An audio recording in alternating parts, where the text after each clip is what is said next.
Class 9th के विद्यार्थियों, देखिए आज के इस वीडियो के अंतर्गत हम आपकी वार्षिक परीक्षा के लिए विषय समाज विज्ञान का यहाँ पर आज सेट पेपर डी कंप्लीट करने वाले हैं। इसके पहले 3 सेट पेपर मैं आपको बता चुकी हूँ विथ सॉल्यूशन के साथ में। यदि नहीं देखे हैं तो आप चैनल के ऊपर जाकर देख सकते हैं। देखिए ये आपका सेट बी है और ये आपका सेट, ठीक है, वो ए था, सॉरी, ये आपका बी है और ये आपका सी है और ये आपका डी है। ठीक है, ये तीनों सेट पेपर मैं आपको विद सॉल्यूशन के साथ पहले ही प्रोवाइड करवा चुकी हूँ। आपने नहीं देखी तो आप देख सकते हैं। चले तो अब हम वीडियो को करते हैं शुरू। और देखिए आपके समय का अभाव रखते हुए और आपको अच्छे से प्रश्न को पढ़कर, ठीक है, बताने के लिए यहाँ पर मैंने टिक मार्क लगा दिए हैं ताकि प्रॉब्लम किसी भी प्रकार की हमें नहीं आए। ठीक है, तो देखिए पहला प्रश्न है कि कर्क रेखा किस राज्य से नहीं होकर गुजरती है। ठीक है, कर्क जो रेखा है वो कौन से राज्य से नहीं गुजरती है, तो इसका आंसर रहेगा आपका उड़ीसा। दूसरा है ग्रीष्म ऋतु में उत्तरी मैदानों में बहने वाली पवन, ठीक है, पवन को निम्नलिखित में से क्या कहा जाता है। ठीक है, जो ग्रीष्म ऋतु में उत्तरी मैदानों में जो बहने वाली पवन है उस पवन को क्या कहा जाता है, तो उसको लू कहा जाता है।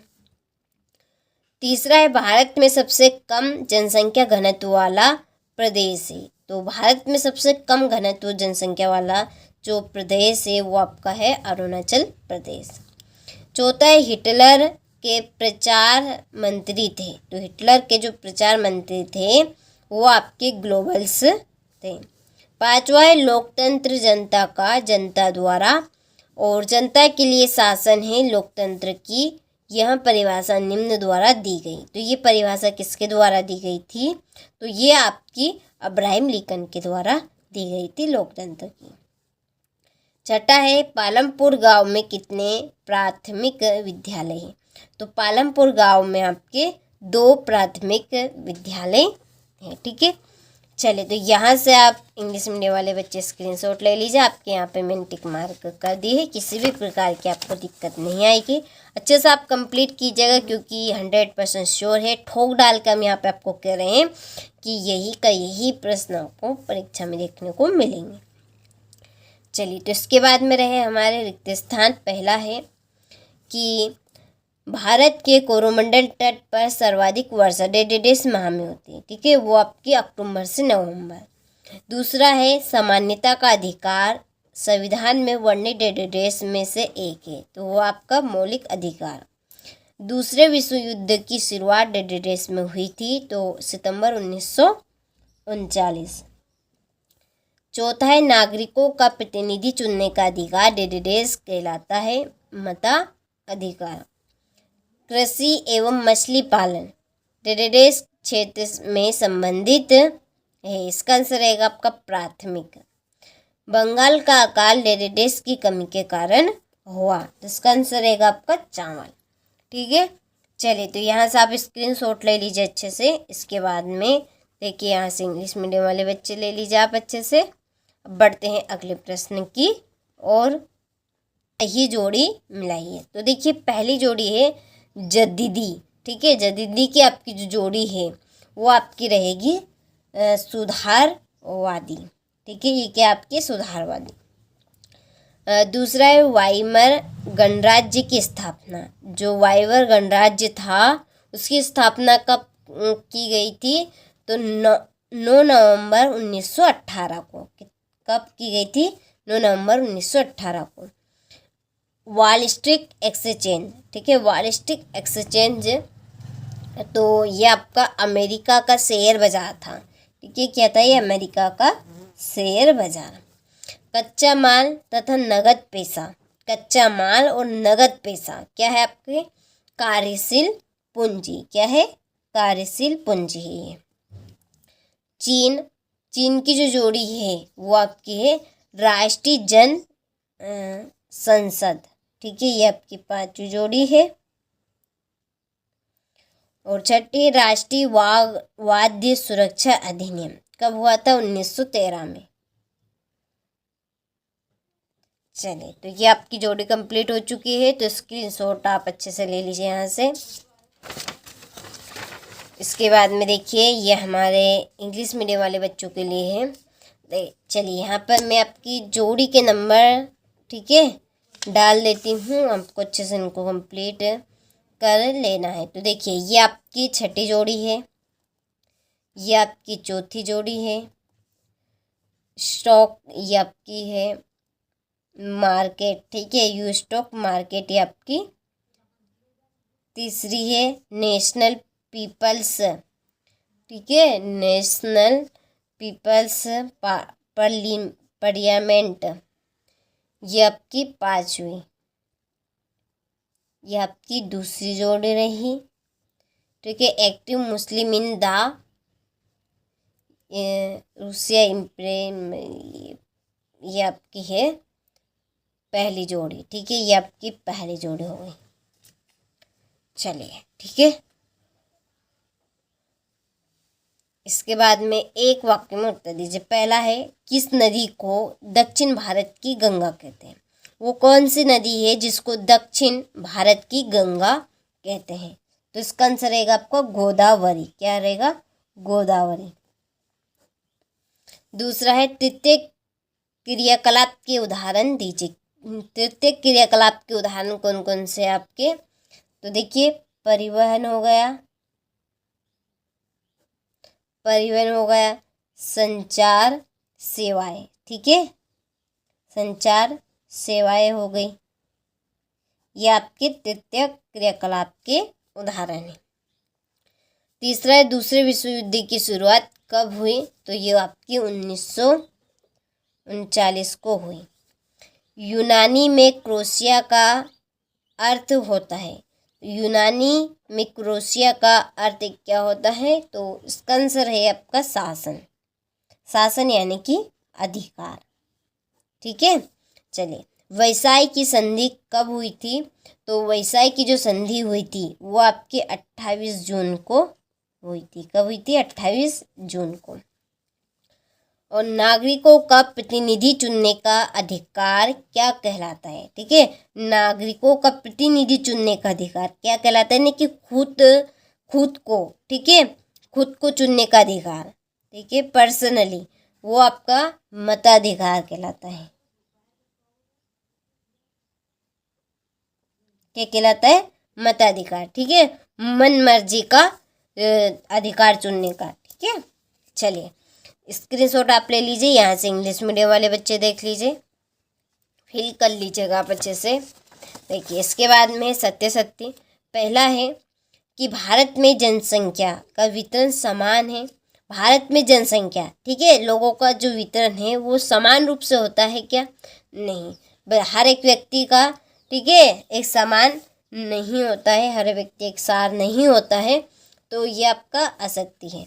दूसरा है, केरल में प्रति 1000 पुरुषों पर महिलाओं की संख्या 995 है।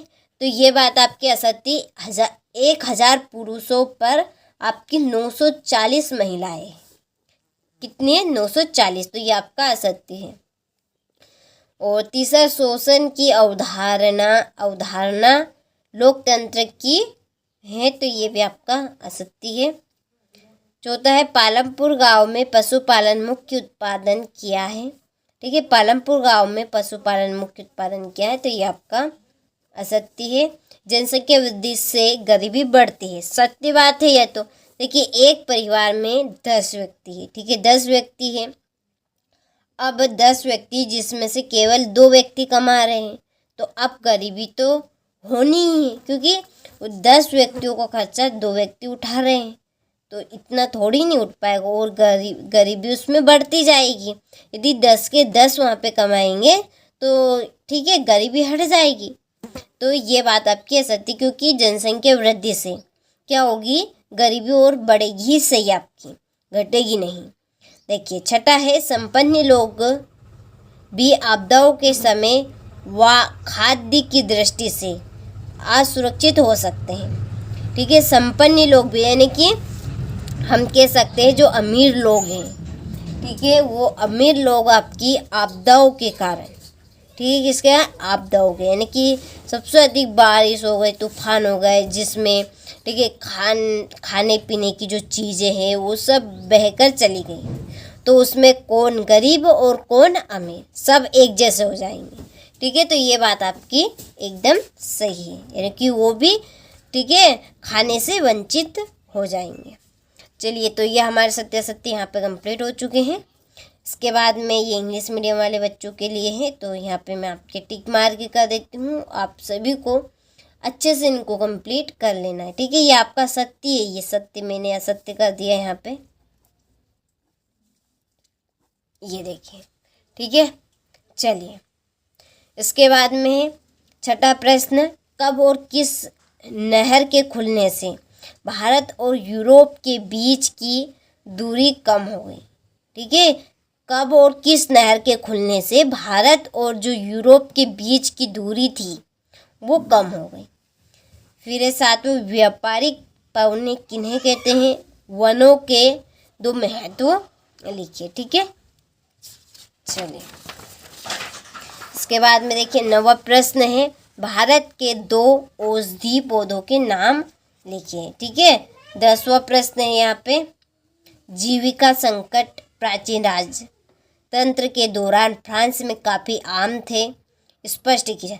देखिए यहाँ पर हम देखिए आपको जितना भी हमारे से यूट्यूब के ऊपर जितना भी बन रहा है हम उतना कर रहे हैं, लेकिन यदि आप पूरा सॉल्यूशन चाहते हैं, इस प्रश्न पत्र का पूरा सॉल्यूशन चाहते हैं, और जितने हमने आपको ये 3 सेट पेपर बता चुकी हूँ मैं, सेट ए आपका, ये सेट बी और सेट सी हम देख चुके हैं। यदि आपने अभी तक नहीं देखा है तो आप देख लीजिएगा। और देखिए एप्लीकेशन के लिए हमने नंबर दे दी है, आप उन नंबर से कांटेक्ट कर सकते हैं और पूरी जानकारी ले सकते हैं। और देखिए एप्लीकेशन में आपको जितने भी आपके विषय हैं, ठीक है 5-6 विषय हैं, 6 के 6 विषय के जितने भी हमने 4 मॉडल पेपर तैयार किए। ठीक है, पूरे 4 मॉडल पेपर रिसर्च और कॉन्सेप्ट के साथ यहाँ पर तैयार किए हैं, वो आपको पूरे के पूरे एप्लीकेशन के ऊपर विथ सॉल्यूशन के साथ में मिल जाएंगे। देखिए पूरा तो हम यहाँ पर यूट्यूब पर आपको नहीं दे सकते, लेकिन जितना बन रहा है उतना हम आपको ज़रूर दे रहे हैं। लेकिन पूरा यदि आपको चाहिए, ठीक है पूरा यदि आपको चाहिए तो आप डिस्क्रिप्शन में नंबर है, आप कॉल कर सकते हैं और एप्लीकेशन पे आप पूरे सब्जेक्ट के ठीक है प्रश्न पत्र ले सकते हैं विथ सॉल्यूशन के साथ में। इसके लिए आपको केवल नाम मात्र ठीक है शुल्क देना पड़ेगा, नाम मात्र जिसे बोलते हैं, नाम मात्र शुल्क में आपको 6 के 6 विषय के पूरे 4 ही ठीक है जो 4 सेट पेपर हैं उनका सॉल्यूशन और 4 के 4 सेट पेपर आपको मिल जाएंगे, लेकिन बस केवल नाम मात्र शुल्क में। उसके लिए डिस्क्रिप्शन में नंबर है, आप उन नंबर से कांटेक्ट कर सकते हैं। देखिए क्वेश्चन नंबर 11 में है, द्वितीय इंटरनेशनल क्या था? ये आपका ब्रिटिश सरकार ने बस्तर के विद्रोह को किस प्रकार दबाया? स्पष्ट है कि लोकतंत्र के खिलाफ तर्क दीजिए। फिर है, नेहरू जी के अनुसार भारत के सपने किस तरह विश्व से जुड़े हैं? भारतीय चुनाव प्रणाली के मुख्य दोषों का वर्णन। द्वितीय क्षेत्र से आप क्या समझते हैं? जर्मनी पर आर्थिक महामंदी के प्रभाव की व्याख्या।